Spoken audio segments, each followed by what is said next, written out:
Good morning. My name is Casimir Pulaski. I'm the founder and president of the Casimir Pulaski Foundation, Warsaw-based think tank specialized in foreign policy and security.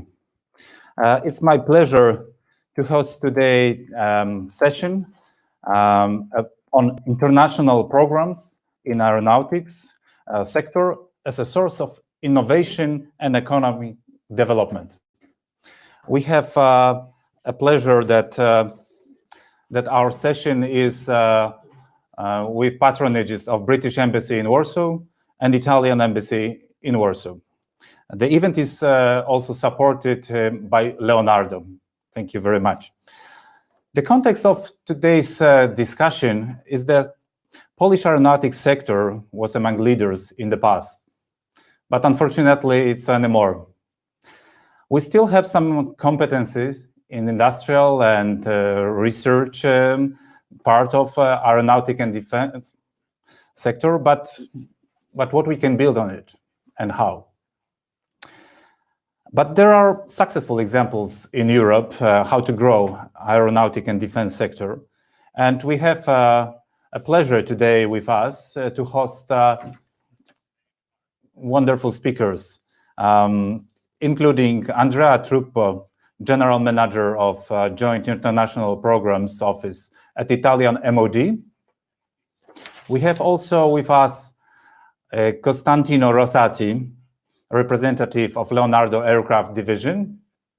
And we have also two Polish guests, Michał Janasik, Vice President of Łukasiewicz Research Network, and Professor Robert Głębocki of Warsaw University of Technology. So without further delay, let me pass the floor to Andrea Truppo, who will make a presentation about public procurement as industrial policy. Andrea, the floor is yours. Okay, good morning, everybody. Can you hear me? Yes, we can hear you very well. Okay, so as was introduced, I just prepared a very few slides about this topic. So advanced defense technology and public procurement as industrial policy. So thanks to my background, my latest experience in many international cooperative procurement program, just to name the most important one, the Eurofighter, and right now the Future Combat Air System, I had the opportunity to cross many areas and to build an overall picture that basically I believe it's very useful to understand why, and this is basically the task and the objective of this presentation, why public procurement is so relevant in a modern economy. Because we usually just focus ourselves in a very narrow field, while instead we should expect that the return over the investment in public procurement are much wider than we usually see. Many times we hear that it's very tough to do the right thing. As you can see in this slide, I just rephrase this sentence. So it's not tough to do the right thing. It's tough instead to understand what is the right thing to do. So in this presentation, I try to raise a lot of points that of course deserve deserve much more time to completely understand, to have the overall clear pictures. But we raised a lot of points that I hope can make it easier to understand and to support our internal, our national decision-making process so that they can understand what is the right thing to do, and so it's going to be easy to do it. When we usually talk about defense procurement, usually we focus ourselves to the operational capability. However, and in this slide I try to explain this concept, the operational capability is just the end of a very complex and quite big and profound mechanism. A mechanism that for sure starts from the political will that generate the potential of each nation to express a capability, but this political will then needs to be in a certain way be transformed in defense budget, and of course in any of those passages there is a loss of efficiency. This budget is transformed in technology with another loss of efficiency, then this technology will provide support, training, at very end, at the very last, starting from a wide ring, we generate a very, very small ring that is the capability. I choose the ring just to give you the idea that there is not a linear, it's just a pictorial, it's just conceptual. It's not a linear dependency, but at least is with the square of the radius. And this is important to let you understand that basically sometimes we concentrate in the very last rings, while instead we should concentrate ourselves in the outer rings, because it's where the area it's bigger. And once those area is constrained, we don't have many room left for maneuver and to get back the capability. So today, I will just talk about the outer ring, so the political will. And going inside this political will, we should ask ourselves, first of all, what moves the political will?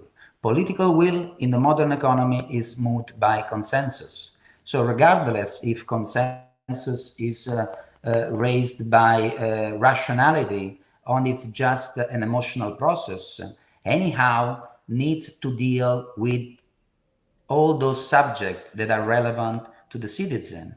And talking about the defense, I just put few of them. So in terms of economy, sovereignty, defense and security, industrial policy, international relationship, cultural identity, of course there are many others.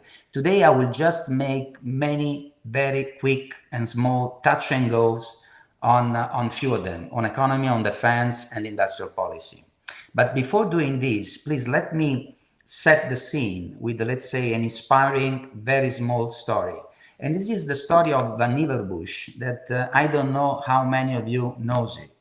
It's a very, very important, very interesting characters. He was a US scientist and was the coordinators of the US president in the early 30s and 40s. He was the coordinator for the Manhattan Project. He was the coordinator and the funder of the radiation lab at the MIT. And he was later on the founder of what is going to be later the Raytheon. This scientist, he wrote in the 1945 a report to the president that is named Science, the End of the Frontiers. I strongly suggest to read it. And this report was to answer three questions raised by the President Roosevelt, that many argues that those questions were written by Vannevar Bush itself. Those questions says basically that since we have noticed during the war that an enormous, extraordinary accomplishment in terms of intellectually effort to transform theories, equations, in a real object, real activity that was never done so fast and so profoundly before. How can we capitalize this lesson learned for the futures and still to win against the poverty, against viruses, and against our enemy? And Vannevar Bush came back with his report and says many interesting. I just highlighted few of them. First of all, he says, we can no longer count on basic knowledge coming from Europe, because at that time, right now, eventually, my son, my daughter will not believe me, but in the 1940, the base technology was European-based technology, mainly German or British, and US had just a very strong manufacturing capability, but base technology was European. And he says in this booklet, we cannot count on them anymore. Second, we cannot count on industry because defense and research and innovation is so risky that we cannot count on private investment because they can never achieve something as we did during the war, because the uncertainty are too high to be challenged by the industry itself. And so he basically says the only way to proceed in this direction is with a strong effort from the government. So they have to put funding, but more than funding, organization to manage those funds and to transform intellectual capacity in activity to fill the gap what is named for people who are familiar with innovation, so the bridge over the Valley of Death. And so a lot of agencies started thanks to Vannevar Bush. So DARPA, named ARPA at that time, NIH, National Science Foundation, and others started, and in a matter of decades, US not only filled the gap, but actually became a leader in the world for technology. And then there were a huge effect on economics and all the other activity that we will be discussed later on. Okay.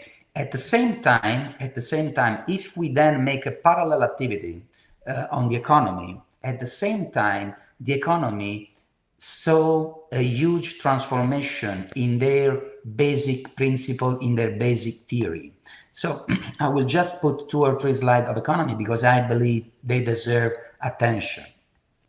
Before the Second World War, the economic theory were basically the classic economic theory raised by Adam Smith in the 76 with the Wealth of Nations, where he defined that the economy is a science which increase in the nature of the cause of the wealth of nations. Science is important because science means that you have to be able to model and to make a prevention and to make assumption for the future, forecast for the futures. But in the same period that Vannevar Bush launched all those intellectual activity, and the evidence of that result were under the eyes of everybody, few economical scientists basically transformed the overall economic theory, starting with Robert Solow. Robert Solow was sent in the soon after the war, was sent in United Kingdom to start to build the equation to predict the GDP of a nation. So he had a brilliant idea, and he started to use the model to predict what was supposed to be the GDP in UK in 1954, the day it was, with numbers starting from 1900. And he found out something very, very interesting, that the model, the Varras model, were hugely underestimating the result by a factor of 2/3. So basically those models were able just to prevent 1/3 of the economic growth. So this gave the opportunity to Robert Solow to go deep and to try to understand what was the cause of this underestimation, big underestimation. And he came up with a very, very interesting arguments, mainly related to the diminishing return effect and depreciation that generate a steady state. And basically, the economy could not grow forever, should have been stopped. However, he said it's not stopping and actually is growing quite fast, actually faster than we predict. So why is that? And Robert Solow, for the first time, he introduced another variable, this A, the red A that I show in the equation, that it's basically the production of new ideas. So economy grows starting from the theory of Robert Solow because we generate ideas. However, he said, what can I know as economist why we build ideas? Okay, so in that equation, ideas are exogenous. They don't belong to the economy. So economy was in a very bad shape. Was Ken Arrow that made a huge effort to try to put this concept of generating idea inside the economy, and then the knowledge economy started. But was Paul Romer, Nobel Prize 3 years ago, that basically with 4 differential equation was able to prove that basically is this concept of generation of idea and basically the number of people, the number of brains engaged in research that make the difference in the economic growth. And I just raised a few sentences that basically summarize everything I said.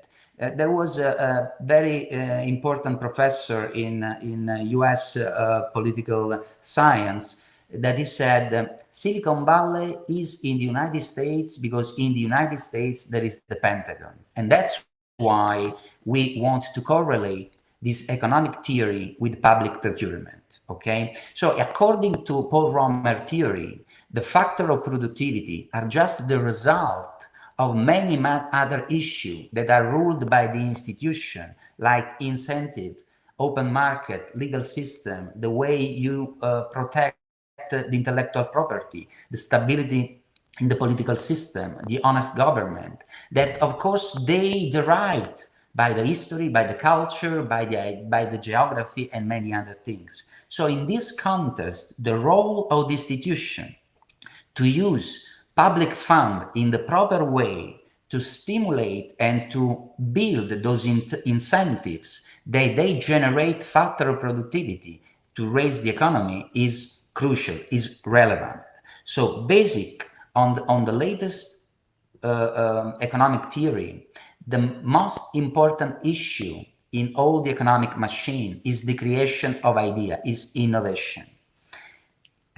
So going back with that in mind, now try to understand what is public procurement in advanced technology, okay? In this slide, I just try to summarize in a very schematic and simple way the overall process. So basically, when you try to procure for a specific technology to use a very narrow, specific public good, imagine the satellite. Satellite were raised by the US DoD under a DARPA project to have the possibility to make picture of the enemy territory because Russia was shooting down a U-2, okay? So the public utility that was the requirement to be satisfied by this technology was very, very narrow, making pictures from the sky, from the space, instead of using U-2. And scientists and billions of dollars were spent for this capability. However, this technology remain all those brain, all this intellectual effort remain confined inside these piece of object, these materials, and just waiting for somebody to use for many, many other different use. And that's what happened, and that's what is the scope of all this activity, for sure in US, but now all over the Europe, mainly in UK, in France, in Germany, now in Italy. So basically you want to exploit as much as possible with this effect of spillover, this technology to generate many, many other activity. And in that regard, I suggest this reading written by Peter Singer in 2014 that make 22 examples and start to measure how good, how big is the effect of the spillover related to the initial scope that was driving the initial procurement. Imagine what is now internet with regard to the initial requirement that was just a way to communicate from a military command control post to be resilient. So in case somebody could cut a wire, you cannot lose the communication. And just imagine how narrow was this need, and now how big is the market around this technology. Not to mention the GPS, the speech recognition, the smartphone technology, the Google search engine that was a National Science Foundation research. So in this regard, public procurement plays a very relevant role. But now let's go on in defense and security. And so at the end, everything will be wrapped up. So basically in Europe, when the UK was still part of the Europe, this pictorial is, I believe, 3 or 4 years old. It comes from European Defense Agency. In Europe, there are 178 different weapon systems. In US, just 30, okay? This, of course, has a huge impact on the cost and on the effective. So one European soldier sent outside the region to make operational activity cost 310,000 euro per year more than an American one due to this fragmentation of the market. And the EU, with half of the defense budget of the United States, can basically show less than 10% the operational effectiveness. Okay, why this? Because the market is too fragmented. If you imagine going back to the air combat capability, the F-35 start with internal order of 3,300 units, while the Eurofighter was sold 630, the Rafale just a little bit than 400, and the Gripen just a little bit than 300. So, of course, if you want to invest in deep technology and have the increase, the effect of the spillover be exponential, you want to concentrate the non-recurrent investment so that you can generate profound and new innovative technology, so innovative that the effect of spillover can be very, very important. But to do this, you need to aggregate the demand. And that's what is going on in Europe with the Future Combat Air System. So the market in Europe right now is changing, because we all understood that if we wanted to safeguard our industry, if we want to safeguard our technology, because it's vital, it's very relevant for the development of our nation, not just in terms of defense, but in terms of generating ideas, generating innovation, and moves the spillover effect that raise the economic growth, we need to aggregate the demand, and we need to unify this technology among the European nations. So this raised the issue, how we aggregate the demand. That is just an industrial policy question. So right now, what are the possible scenarios in front of us? So one, it's that every nation start and keep doing, as it was in the past, does everything for their own nation. So in Italy, we do our ship for our Navy, we do our airplane for our Air Force, and that's it. In Germany, the same, in UK, the same. So this will be what I call the last cigar, because we will never be able to invest in non-recurrent activity. So the money required to go so deep in the research that will make those effects. One example is that, like, everybody's in the desert and they try to dig a hole to find the water. The last thing you want to do is that everybody start digging their own hole, because if the water now is so deep, is so profound, everybody will die because nobody will reach the water. So another way can be the specialization, that I believe it's what's going on under the agreement between France and Germany. So somebody specializes in the air combat capability, somebody else in the submarine, somebody else in the Navy, and so on and so forth. However, without a central industrial policy, this is unlikely to happen, because this means basically that BAE Systems should cut its profit by half, Leonardo should eventually close, and that's it.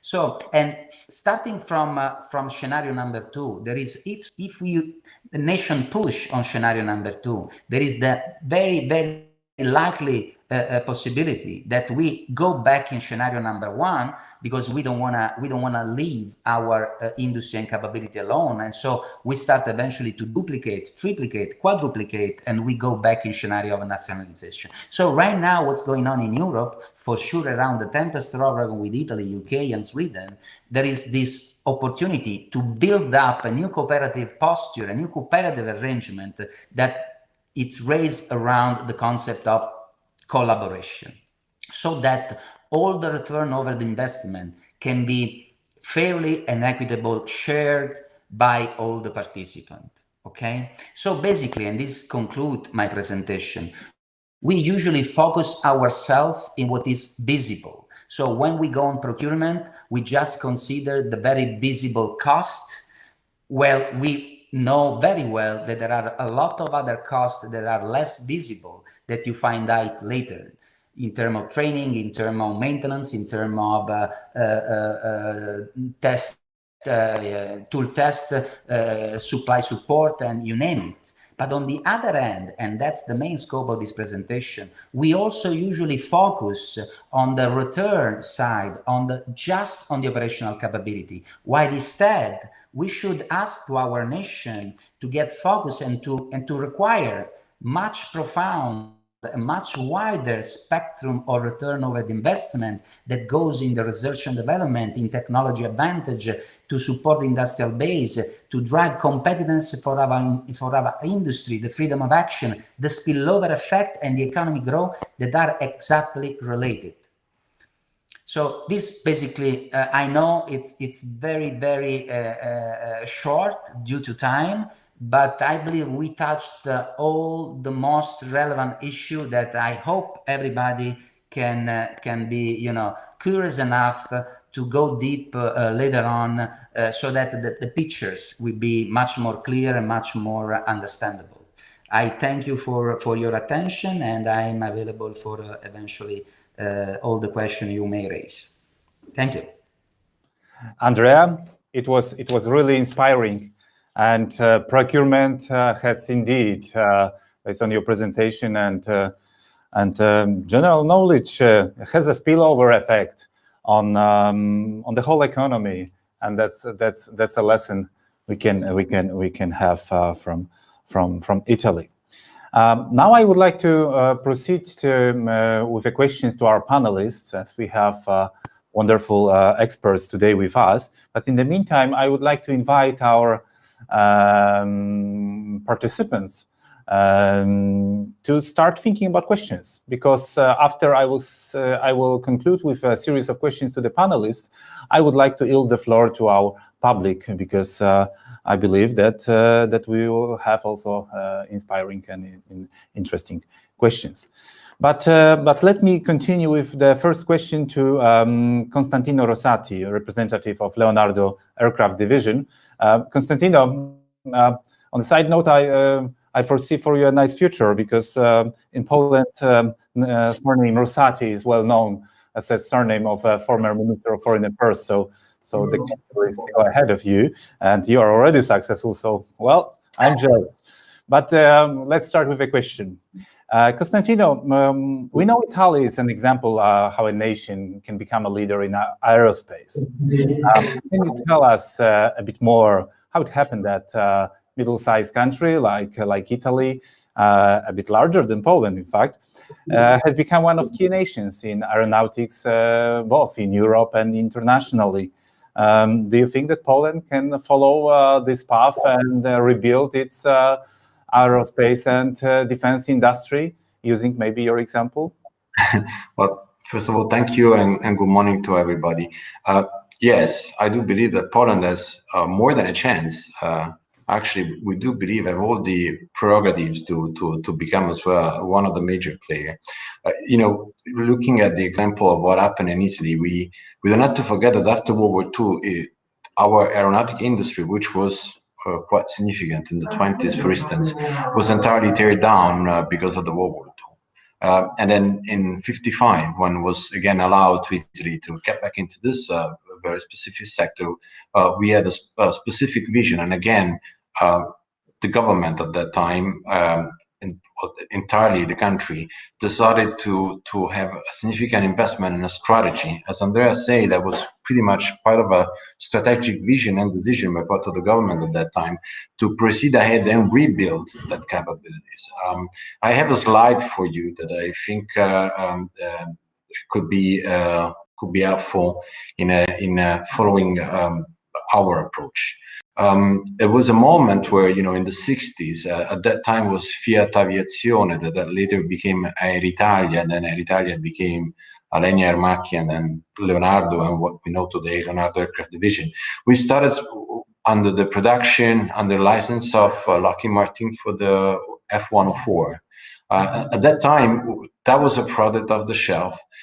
We gained the possibility to start the final assembly of the aircraft, and then to invest to allow our industry to go into the full production of the aircraft. So we get into the manufacturing on the F-104 under license. But then the following step was not to proceed ahead with just off-the-shelf acquisition. So it was a common view, both the governments and the industry, to go in a common vision to say, well, let's start to invest on developing again our capabilities in such an important industrial field.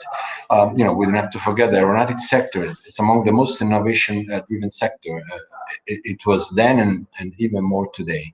So we start to cooperate with the Tornado, but in order to have the right size of the capitalization for no recurring cost, we had to cope with other partners, and this was obviously Germany at that time and United Kingdom.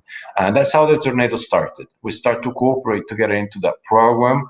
It was a huge investment, both the industries and the government. But the idea was not just to create a product or acquire a product, but was literally to create the capabilities to get into such a product. The following step, because of the experience we gained with the Tornado, which, by the way, just want to give you an example, the flight control system of the Tornado was at the core of what it became then the knowledge that sits in Germany for the flight control system that is still used today in Airbus for the civil aircraft as well. After the Tornado, we stepped into the development of another aircraft. That was the AMX, this is NATO known as Ghibli. And that program was opening to a new partner into the scheme, and that was Embraer. Embraer started to work with us, which was a very small company. They cooperated at that time with Aeronautic for the final assembly of the M326, MB326, and then decided to step into this development of the MX together with us. At that time, Aeronautical and Aeronautic were two different companies, so it was again a cooperation with three partners. That was Aeronautical, Aeronautic, and Embraer. And if you look to what it is, Embraer today, this is also because mainly was because Embraer and Brazilian government decided at that time to invest into this program. For us then, started on parallelly. We started with the Eurofighter program, which was following exactly the same path of Tornado. This time another nation was joining us, which was Spain. And again, this contribution, the participation into such a collaborative program as Eurofighter, which now was seeing four nations, so United Kingdom, Germany, Spain, and Italy, and at that time was still Air Italia, British Aerospace, CASA, which is the Spanish part of Airbus today, and DASA, which was the German company. And the result of this program was incredible for the knowledge, the know-how that was actually growing together, and then the need to share between the industries and nation the know-how that was put in the center. So each of the nation, each of the industries was sharing knowledge of their specific capabilities and specific know-how, and this was absolutely immense. For instance, we see now today the Spanish side of Airbus, how much they've grown, particularly A400M, and similar the Casa 295 and other programs. For us, then, was a further evolution. We developed in-house during the Italia time the G222, and then because of the acquisition of the C-130J that was done by our government, instead of let's say calling for a simple offset, we decided to develop together with them a spillover of this program. That was the C-27J. The C-27J was developed because of the C-130J. And again, today for us, it's considered a masterpiece in tactical airlift. In the meanwhile, Aeronautic, before again Alenia and Aeronautic came together, they were already starting the development of the 356, and of course the combination now of efforts with Alenia and Aeronautic becoming one company, that was another huge accelerator into the development of the 356, and this gave us the possibility basically to start to become a serious player. Just give you another example. The effort that we put into the production of the Eurofighter, particularly the wing, and the beginning of heavy investment into development of materials, new materials, composite materials, that opened for us, paved the way for us to go into the 787 program, which was one of the very first full composite commercial aviation platform. And for us, again, this was thanks to the investment that were made into the Eurofighter. So we do believe that definitely the history of our company and the history of our nation was quite a successful story because of the vision that was taken at that time, both from the government and from the industry side, to go into this field where we were just not benefiting of acquiring for defense purposes or military procurement from the off-shelf platform. We decided to heavily invest to do on our own, and this was a very bright vision. So again, for instance, to go to today's status, the wise vision of Italian Air Force and Royal Air Force to combine the F-35 and Typhoon to achieve the best air dominance solution, and then but on the other side also to maintain developing the national industrial capabilities in order to secure the sovereignty and a reasonable independence in the management of more and more sophisticated assets. And so again, that was a very specific decision, not to give up and constantly invest into development of the necessary know-how in this very specific sector. So my third question is to Professor Robert Głębocki from Warsaw University of Technology.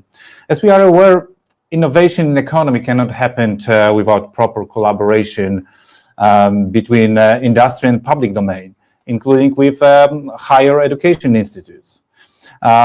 This is the place where young people are receiving a proper education and they start the career path to high-end jobs in aeronautic domain. Do you think that education and broader R&D sector, in order to develop and expand, should be propelled by the needs of the market, which in turn, I believe, should be growing thanks to a large concrete aeronautic projects? So do you see a potential for cooperation between higher education institutions and industry, or is it a completely different approach, different mentality, or different tasks that are to those two communities? What are your thoughts about it, Professor? Good morning. My name is Robert Głębocki. Thank you for invitation, and I have the honor to say my opinion about the area and answer to your question. As you asked me about the role of the universities and research and development organizations in the economy of the country in collaboration with the industry. Of course, universities are the part of the national system of economy and should be stimulated by market and business needs. It's rather difficult to think other way. And we try to do it. I can show it in two cases. First of all, for example, our university organized Defense and Security Research Center for the special needs of collaboration with industry, Polish or other countries, especially for EU, but also with US companies. In this center, we have activity of 15 faculties from our university. We try to collect the information about the technologies, about the research project, about activities of research teams in our university. Try to join them or find special research teams for industry needs and support the industry. For example, when in Poland we have needs in missile and rocket technology, we organize special PhD study for in this area. We organize special research teams for students to educate them and to have specialists for industry in this area. Other way, for example, now we have 6 universities with aeronautical specialists in Poland, and most of them have specialization in maintenance. Why? Because we have these needs in Poland, maintenance, and they also teach pilots. Other way, which was told here, for example, we prepare many specialists for this General Electric initiative in Institute of Aeronautics in Warsaw, and most part of the engineers work them. are from our faculty, from our university. But I think that problem is bigger because not everything is okay. Because very often the market in Poland, market for the universities, for R&D institutions, are National Center for Research and Development or National Center of Science. And this is the problem. Of course, there are very good institutions, and the role of them is very important. But this institution not organized well the collaboration between the industry and research institutes or universities. Why? Why we have the weak collaboration between R&D institutions and industry in Poland? First of all, maybe a few words about how the aeronautical industry, aeronautical branch of aeronautical economy in Poland is organized. We have three parts of them. First are big companies which now belongs to foreign concerns, especially for US concerns like United Technology, like Boeing, Lockheed. Some of them belongs to European companies. But they have production, and the research and development is done outside of Poland for them. They have a collaboration with the university. They are interested in it a lot, but they are interested only in 1 hour product, in engineers. They don't need anything more because the research centers are outside of Poland. Other group are military complex of aeronautical companies like WZL, 1, 2, and other companies from the PGZ, Polish Armament Group. And the problem with them is that their former activity was maintenance. And now they try to change to be also production companies. And also it's a problem because they haven't research and development teams. Or if they had it earlier, during the 90s, when we have a lot of economical problems, most of these research and development teams was cancelled. Third part, maybe less important, are small companies, but they small private companies in Poland, which produce rather aircrafts for general aviation, and it's not this big economy which about we are talking now. What to do in this situation? Of course, development in Poland should be of aeronautical and maybe wider defense technologies should be related with this second part, which I told you. We should find our Polish specialization, Polish place in the global aeronautical market. Especially in European aeronautical market, between the European company with collaboration with European companies. How to do it? How to develop the aeronautical industry in Poland? First of all, we need 2 things. Technologies, our own technologies, and international collaboration. Both is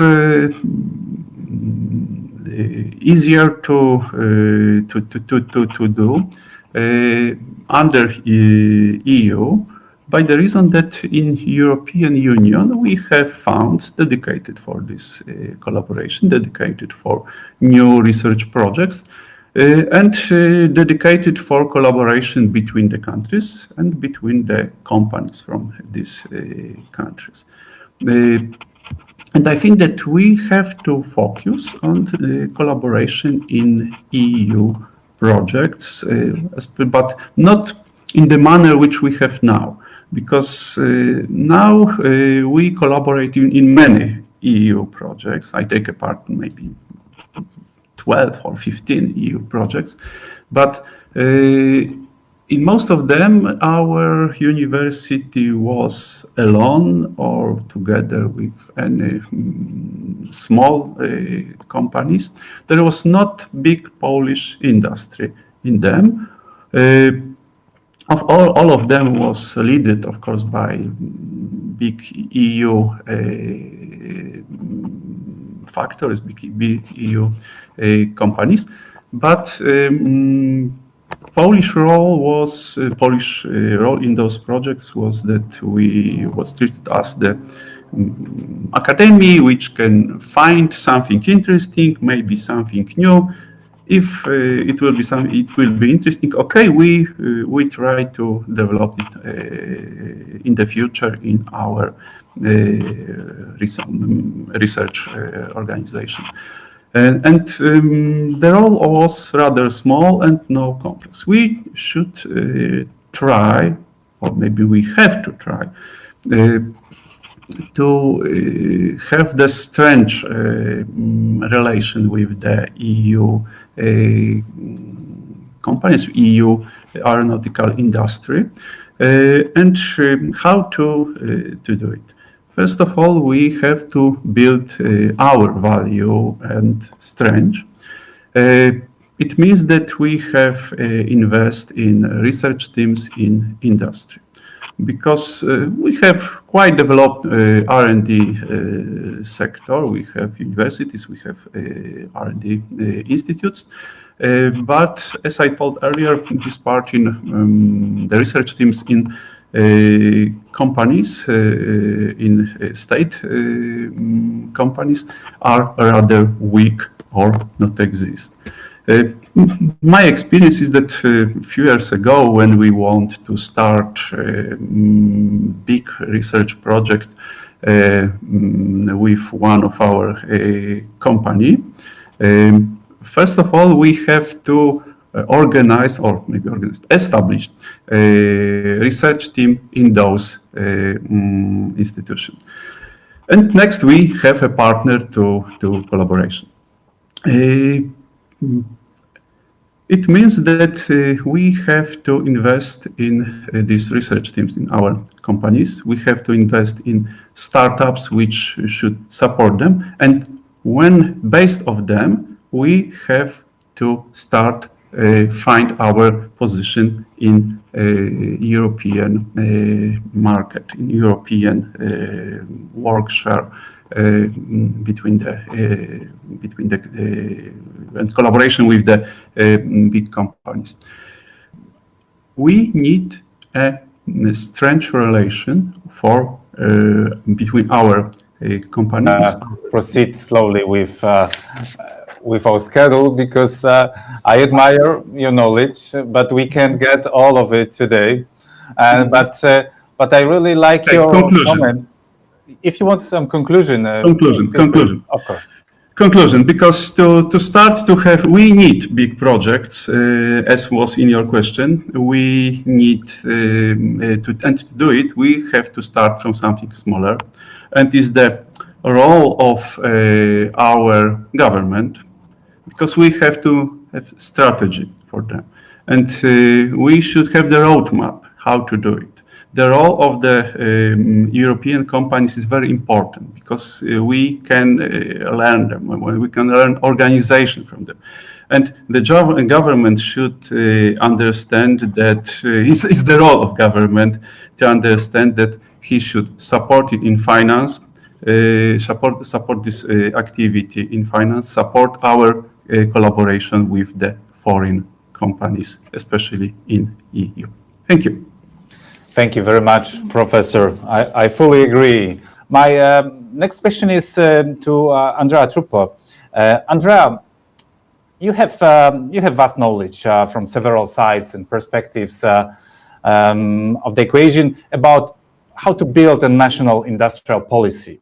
In your presentation, you underline how public procurement in defense sector can be a key element of creating and supporting, strengthening this industrial policy.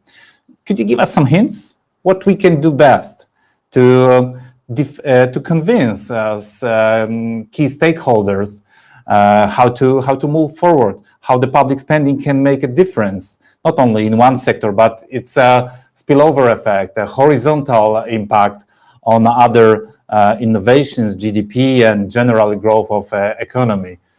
Something direct to Poland. What would you recommend us? Yeah, it's a very important question. I read two main verbs in your question. One is what could we do best, and another one, how to convince. So to how to convince, I believe the best way is studying, talking, presenting, like basically what we are doing today. So I strongly suggest that this became a subject in the training program in the university. It became a subject during the many defense forum, economic forum. So to cross the areas of the knowledge. What can be done the best? I believe we should, everybody, understand the overall process, understand how each part is connected with the previous one and the follow one, and try to elaborate a specific strategy so that the overall flow is coherent, is balanced, is affordable. So basically, I believe that it can be, in this respect, not very effective if you invest a lot of fund, a lot of effort in basic research. And this was mainly also an issue in Italy. We have a very, very huge and profound activity in basic research with all our national research center. We have a very huge, for instance, defense industry or manufacturing industry in general terms. But now, lately, we find out, if you focus your attention, your academic attention, your government analysis, that we have a gap, that it's basically what usually goes into, it's known as the Valley of Death, that connect the basic research activity with the manufacturers. So innovation starts with the research, but then innovation is delivered by industry.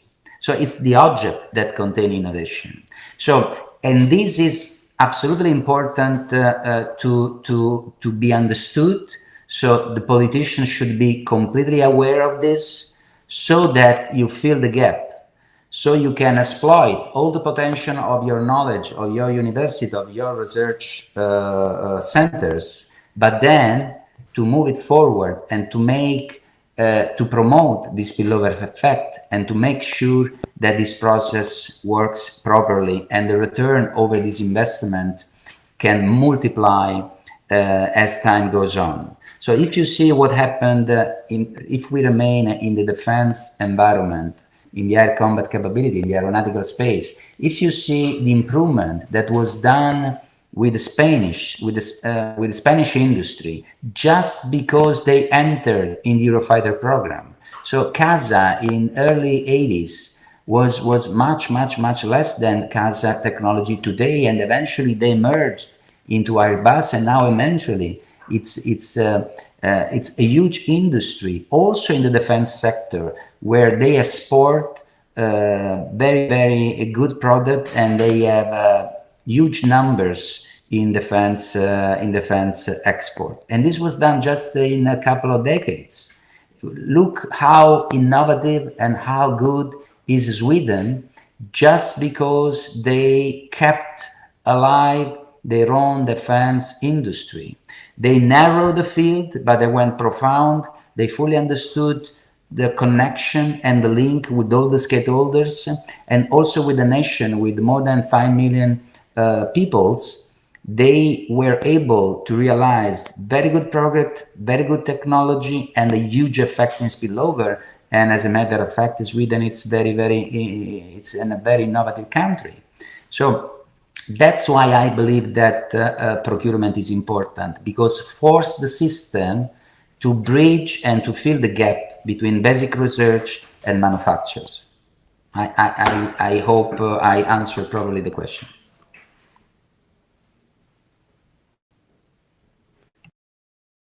Thank you, Andrea.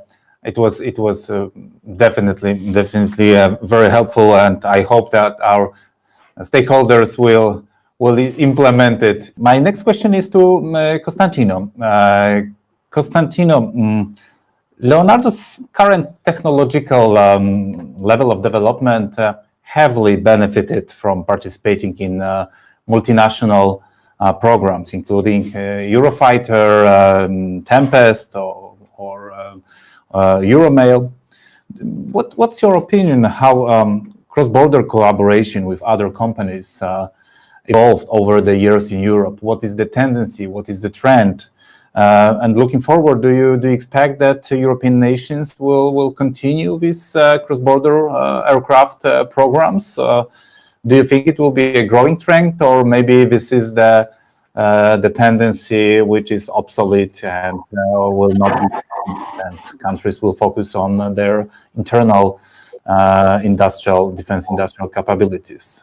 What's your view about it? No, on the contrary, I believe this trend is still very active. I would elaborate on what Professor Pulaski said. For instance, our universities are at the core of this vision. They represent the basin from which we actually draw off all our know-how. You see, we are investing in our youth because that's the future for us.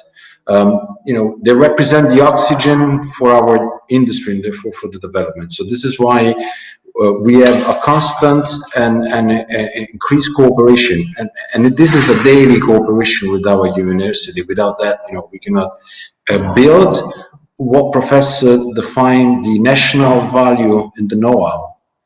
But obviously, we need to have our own know-how. Otherwise, we cannot contribute to the other partners in collaborative programs. Again, in the past, the need for having a common requirement in order to create the what Andrea Truppo defined the pivotal mass, in order to the critical mass to have enough capability to invest in gigantic program in aerospace and defense. This is not anymore a model that can be sustained if you are not capable to create the added value and the additional know-how that is needed in those programs. Because of several factors, but most of it because we have to play in a competitive manner. So I do believe the European Union, of course, is a chance because there is a significant aerospace industrial background. Each of the industries in this environment definitely have to come together in order to create the critical mass, but we have to do this through a series of added value that we can provide to the community. Let me say, European nations are in the position to exploit the available funds from the European Union to promote cross-cooperation, but this is the reason why the European Defence Funds is so important, because they can create the oxygens and move the critical mass, in particular after COVID-19, where the economical impact for every nation in the European Union would be severe. But the European resources are intended to allow the member states to cooperate in a strategic project, particularly in the defense field, which normally they are not easy to be afforded by a single nation. But this is by encouraging cooperation and sharing the know-how. Okay, the defense sector will benefit from the high level of technology that we can jointly provide, and this effective employment of the resources is at the basis of the cooperation. So sharing is not an obligation, but is a must if you want to be a player. If I look Poland to what is the potential, yes, big industries, but also very important small and medium-sized industries because they represent the backbone of the supply chain. But definitely they get to get a vision, they get to participate into strategic programs where they can see their know-how becoming an important element into the common equation. And I do see a huge potential for Poland to go into this direction, because I do see a lot of similarities between Italy and Poland under this perspective.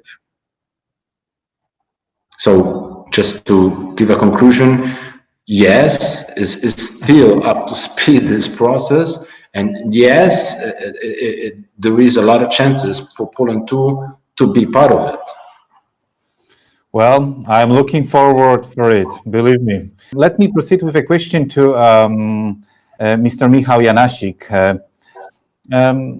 Industry, R&D centers, and military are important, but these are not the only part of the equation needed to build cooperation in aeronautic and defense sector. It is very important not to forget about public administration. It has a key role. It has all the assets in their hands. What can be done to facilitate so much needed support from administration and even political side, so that we could finally start getting some real tangible results that we all expect? What can be done to show industrial and research partnership as profitable for the whole nation? And before I leave the floor to you, I see it on a regular basis, unfortunately, that public administration perceives private sector particularly, not only industry general, because we have public and state-owned and private enterprises, but if there are fully private enterprises, they are, I would say, unjustly treated badly.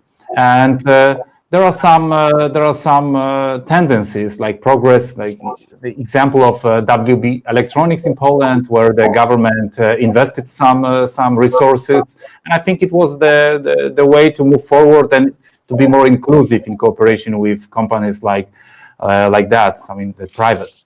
Internationally, most of the defense aeronautic industry, it's a private sector. It's not state-owned sector.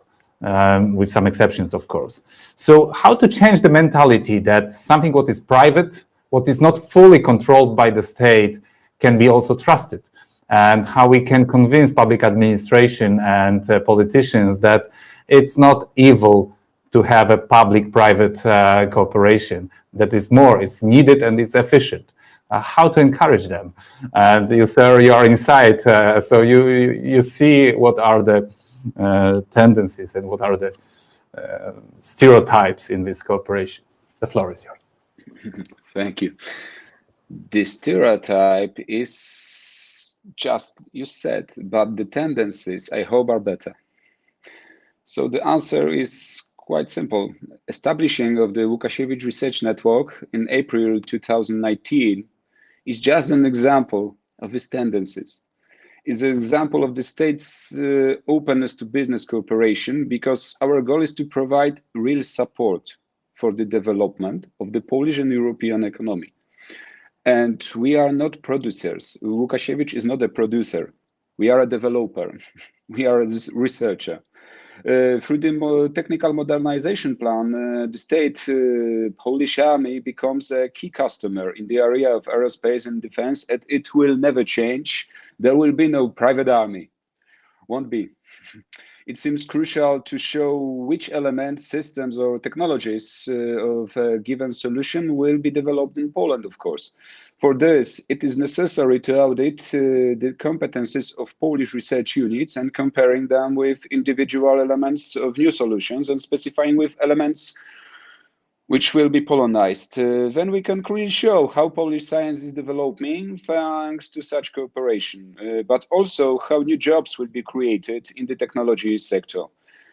And it is important for government also to create new jobs in this sector, in development sector and the research. And this is because this is a really high technology sector. Then we can show the impact of this cooperation in numbers, but only then. Thank you. Well, my last question is to Andrea Truppo. Andrea, leaving for a moment industrial and research field aside, let's go back a bit to more geopolitical related area and perspective.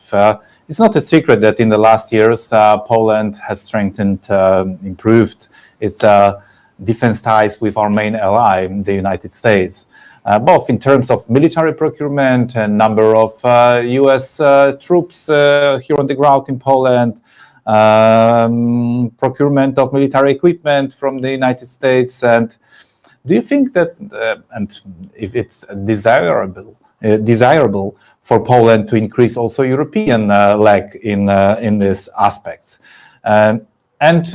Because I remember I was moderating a discussion with few ministers of defense of European countries just a month ago, and I asked a similar question to them. And one of the ministers said, yes, it's a very good idea, but we'll buy from the United States. And well, so if it's so good idea, why then in a practice is a challenge? And what do you think about cooperation like country like Poland? We have friends and allies like Italy, like United Kingdom, like Sweden, very pro-NATO countries, strong commitment in building its national defense industries, state-of-the-art competencies. What do you think? Shouldn't we cooperate a bit more with our European partners? I don't see myself a contradiction between working with the United States and working with the European partners. I think it could be beneficial for both. But what's your view about it from the perspective of the country that has a choice much bigger than we, because we don't have the capacity to supply our own needs? No, I am completely with you. So I concur that first of all, there is no contradiction, and Italy is an example. So remaining confined within the aeronautical, the combat capability, the aerospace defense technology, right now Italy is following this concept, this policy of having, for instance, in the air combat capability, the two platform and the two source of supply. That I believe in this specific period of the history, it's, from my perspective, it's the best posture. So all of us, I believe today, has experienced the longest peace time ever in Europe. Okay, I was born in the 72. I don't know what is living in a country that has the risk of war, not the war, the risk of war. So I can say that I didn't perceive in my last 48 years that eventually there is a risk of war in my town, okay, in my town. And this is unique in the history of Europe, in the history of Italy, and I believe in the history of Poland as well. For sure, this is mainly due to role of the NATO. But however, the world is changing. The world is changing. So the interests now are changing, are shifting to the Far East. The globalization made a step change in all the assumption that usually drives geopolitical decision.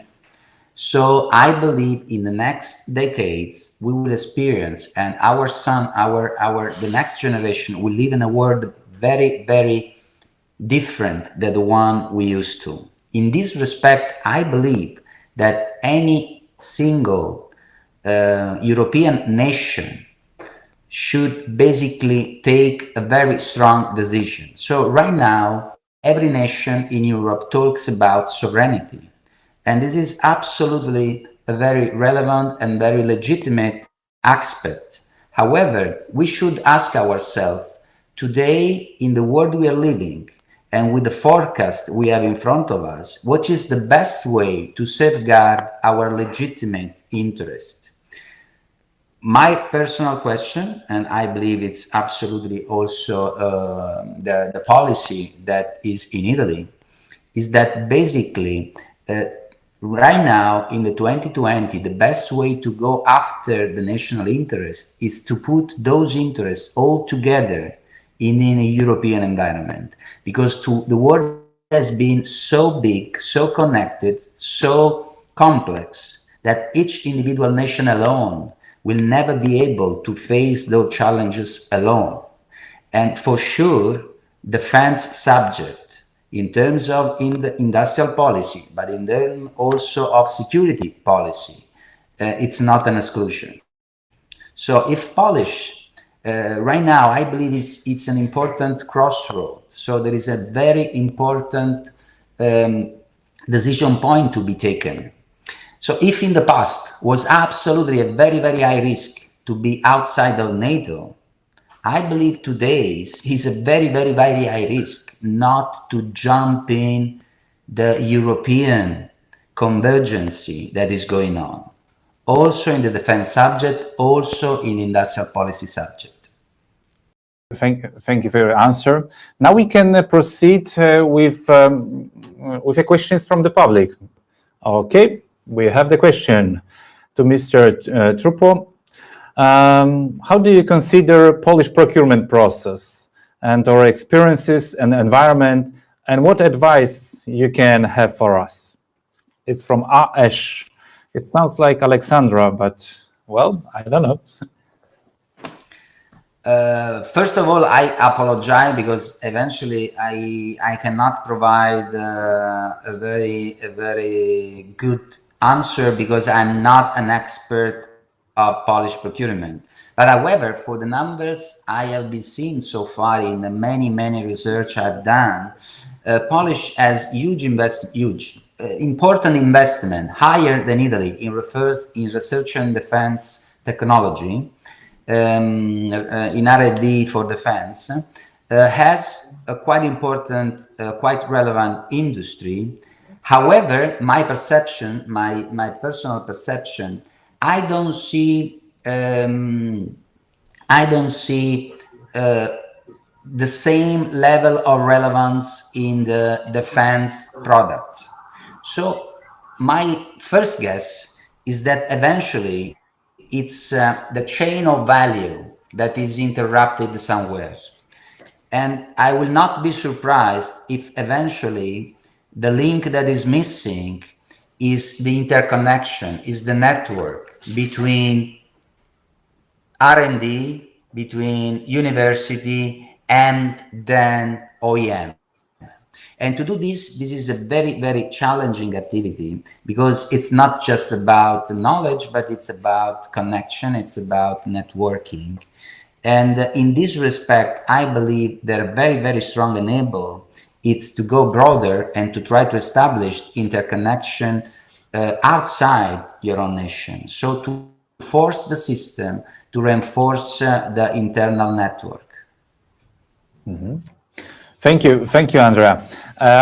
It looks like we have 3 other questions, and all of them are to our Italian friends. So let's start with the next. What were key reasons for Italy and Leonardo to join Tempest and not Fred German FCAS? Who do you want to respond? Of course, it's a question about 6th generation aircrafts. Costantino, do you want me to start? Please, because of course. Okay, so basically for Italy, and to be honest, I'm quite surprised and honestly proud of it. For Italy, FCAS was starting from the very beginning, just in line with everything we said today. So for us, FCAS is for sure a way to start to understand how to update our Air Force fleet in the 2035, 2040. However, since we started 20 years in advance, because we want to have our own industrial participation, it's because this program, it's mainly an industrial policy project. In this respect, just based on the slide I showed before, so what are the possible way we converge in the future inside Europe? The difference between the Franco-German approach and Italy, British, Swedish approach is absolutely in that slide.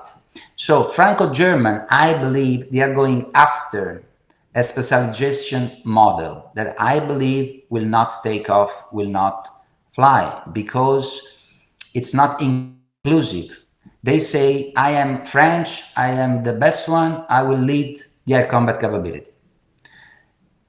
Eventually it's right, but even if it's right, why should I limit myself to this kind of approach?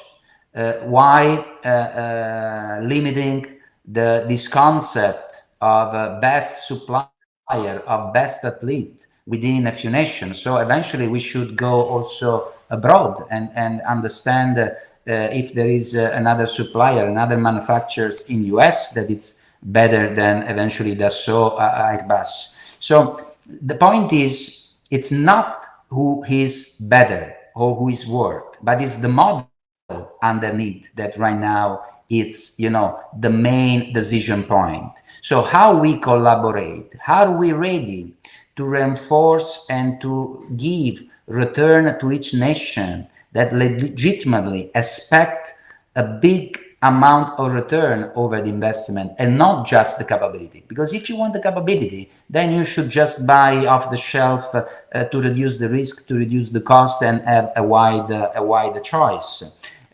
So Tempest with the Italy and UK start upon the collaborative posture, and with Sweden. So it starts from the idea that we enter, starting from the people, starting from the industry, and then we build it together, distributing in a fair and equitable postures all the return. So it's a big difference. Yes, if I can, let's say, put a little bit of the industrial point of view in what Andreas said. This comes from, again, the Eurofighter experience. When the Eurofighter program started, it was also a debate at the national level, the 4 nations debate which area each of the nations want to concentrate into. So this created environmental specialization that Andrea just mentioned.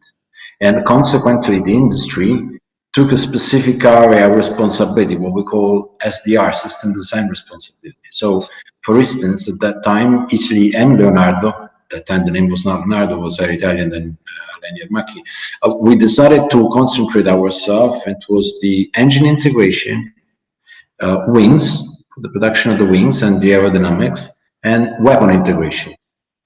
But obviously, all of these areas, they cannot survive without the rest of the partners. So, for instance, inside Germany, and at that time, ADS Deutschland, they were the one in charge of the flight control system. BA System was the one in charge of the avionics and integration of the weapons, of the weapon system computers. We couldn't work one in a side and the other one on another side. We need to talk constantly. That was the reason why we created the so-called joint teams. In the Eurofighter program, you have the joint teams. You have a representative of each of the companies in each of the very specific disciplines, from avionics to aerodynamics to engines, weapons, computers, flight control system, and so on and on. Now, long story short, yes, each of us at the SDR at the national level, but at the very end, we had to be connected across all the disciplines. Now, this was somehow a way to force the cooperation. We mature enough now to start to debate without any specific reference or specific SDR. We are able now to come together because this is part of the expertise that we built, thanks to the Eurofighter program, to discuss across all the disciplines without any specific leader. It's a common problem, and each of us can contribute to a common problem, whether this is in the avionics field or in the aerodynamics field, or weapon integration of flight control system. So again, this is really forcing even more a multinational cooperation in any single discipline, so that this becomes a common know-how across all the nations that are participating. And this is exactly what was the vision that we envisaged when we spoke about, for instance, the possibility for Poland to enter into our program was exactly this: bring them inside the disciplines, across all the disciplines, so that you have a vision. Just to conclude by elaborating what Professor Grabowski said, very welcome an investment by part of Poland in small industries, starting from small industries, true. But a small step will inevitably imply long time, and will inevitably imply a risky investment, okay? Compared to the aspiration and the time frame, which is not dictated, unfortunately, only by a single nation, is dictated by what the market and what the rest of Europe is doing. Or for Poland to decide with a firm conviction to go for a giant leap by getting into a strategic partnership with oriented existing programs in a collaborative way. So this is you have two options today, but again, the smaller the step, the bigger the investment, the higher the risk. The bigger the step into an existing program, the less is the investment, because you share, the less is the risk. So again, this is pretty much about the chicken and the egg. Point here. Konstantin, we'll have some other questions, so and some of them are to you. But before, the question to Andrea, what we have to do to participate in Tempest program, from Christian. Well, as I said, it's mainly a political and industrial program. So I strongly suggest to engage with at political level with Italy, UK, and Sweden. Of course, Italy, UK, and Sweden just signed in this December. They signed an MOU, a trilateral MOU. In principle, in the MOU, additional parties are welcome. However, it's a political decision that right now everything has to be raised to the trinational forum. But I strongly suggest eventually at political level to raise this query. It's legitimate, is absolutely. Mm-hmm. Thank you, Andrea. And next question. Okay, I'm reading. Can you tell us example of Polish companies who could be involved in this collaboration you mentioned? Moreover, what areas in innovation and production you think could be done in Poland? Well, as we said, for instance, you get with WZ1, WZ2, WZ3 and 4. For instance, 2 as an experience in platform. Again, we do not to forget that maintaining a platform, or even more, be focused into the flight test is an important element, can really facilitate to explore the added value that is present in the national basin, in the bank that Andreas defined. For instance, by imagine that Poland may decide to participate into I go for a program such as the M346, for instance. We are developing the FA variant. Okay, the FA variant, it's a combat aircraft itself. We are developing now a lot of capabilities to transform the training aircraft, really transform into a fighter attack aircraft. There are lots of integration of weapons that can be done in that specific sector, of, for instance, electronic warfare capabilities. Now, maybe by cooperating with VZL2, by doing joint flight testing, we come out that, for instance, Poland have a capability that can facilitate the dialogue into exploring the EW capability that could be inserted into the aircraft. And then here we go. It comes out that, for instance, Polish industry contribution can be pivotal in expanding this sort of areas. Now, by experience and by collaborating in the joint team, that's the moment where you really realize what are the added value that the technology sitting in Poland can come out and can be applied to a very specific program. Same if Poland should join the Eurofighter. But again, you need to have a background or a practical application of technology that they're sitting in country, so that you start to touch your hands how these applications are actually evolving, how they are maturing. And you can do this. If you do it alone, it's very risky and it's a long time. But if you do through the collaboration of someone already went into that very specific sector, definitely this can shorten the time and increase value. So yes, in my opinion, there are no boundaries where Polish technology can actually expand. The boundary itself is that they don't have a program where they can actually put the added value into it and start to work into serious practical application of that knowledge. They need a program to do this, and a program that is big enough to accept all this contribution, and by the way, have the sufficient resources. For me, it's a very good question. Do you have mentioned starting small projects? Do you have some examples? For example, now we apply for money for project to build the PDG deck computer. What is the fruits from them? When we build this computer, we will have a deck computer or 9 technology readiness level, and we will have the team. One thing more. In this project, we engaged Warsaw University of Technology, WZL, one private company, and also foreign partners. Result of them will be the deck computer, and I hope that maybe in the future, for example, in Tempest project, based on the team who built this computer, we will have a chance to, for example, together with Leonardo, to build our own, maybe a less important computer on the deck of Tempest, or to make part of software for the newest aircraft. For example, for me, it's very good case. This collaboration between a few different institutions, big industry, university, small company, foreign partners, and we will build important part. Maybe we will find our place with this product in EU research market, in EU future product. If I have time, I can show more proposition, but I think that we have more questions. But we are about to conclude. So my last question to all our wonderful panelists is if you could elaborate in like 30 seconds, 1 or 2 things that haven't been mentioned today, but you would suggest that are important for the subject that we are discussing.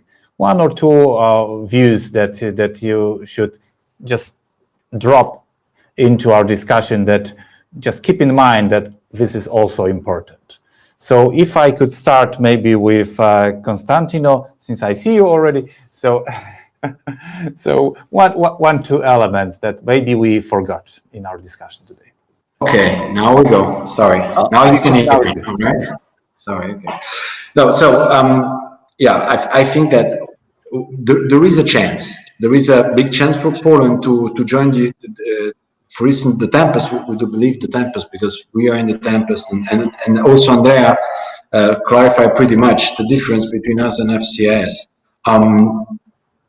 But the problem is either Poland now makes a gigantic investment and start to concentrate on very specific technology, so that this can be seen as an added value, but with a high risk, or possibly Poland can also find a sort of an approaching a path where the risk is lower and the investment is actually not outrageous, and this can grant a specific presence. Now, you would forgive me if I said one of the paths is the Eurofighter program, which we have the advantage to have this program that is already existing, but is at the beginning of its maturity, because you know that the LTE program, the long-term evolution, is just the beginning of the next evolution into this program that will pave the way to the Tempest or FCS.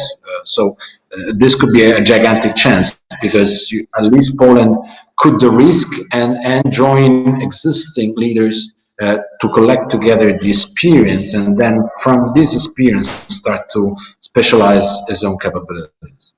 Thank you, Constantino. So Absolutely. now, Andrea, your remarks. What we should remember? What are the remaining elements that were not mentioned today in our discussion?